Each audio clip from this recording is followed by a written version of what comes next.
Joining us by phone now is Adrienne Tennant, the Managing Director and Retail Analyst at Janney Capital Markets. Adrienne currently has a neutral rating on Gap, and you didn't change it after these results? No, we didn't. The issue here is, surprisingly, Gap actually said that their costs are actualizing higher than their initial expectations, and they're expecting them in the back half of the year to be in the 20% range, which is among the highest average unit cost increases that we've heard across the sector. And it really begs the question, for the size and the economies of scale, why they're not getting better costing. Well, why aren't they?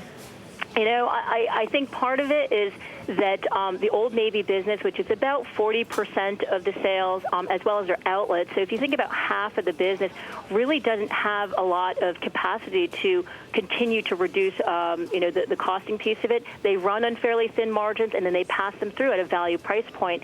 So to the extent that that customer is not receptive to any sort of price increases, the company sort of has to just eat it.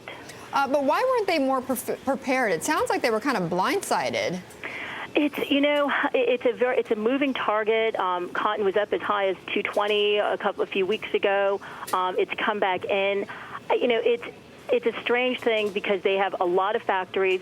One would think that they would have a very, very good handle on this. But there's so many moving parts to it that when you add in the entire mix of all the different increases, I guess it just ended up being higher than they thought. Adrienne, quickly tell me if this makes Gap more of a takeover target. They continue to have very strong cash flow. This is what I would say. From a valuation perspective, from a free cash flow, absolutely, it makes sense. Here's the question, though. Whenever you look at these particularly financial-oriented PE targets, you have to ask the question, what is the exit strategy? And there is some potential that it could be international, but we're at the very, very early stages of that international growth. Yes. So right now, I can't come up with a really good exit strategy. But, the fact that it's down here, absolutely.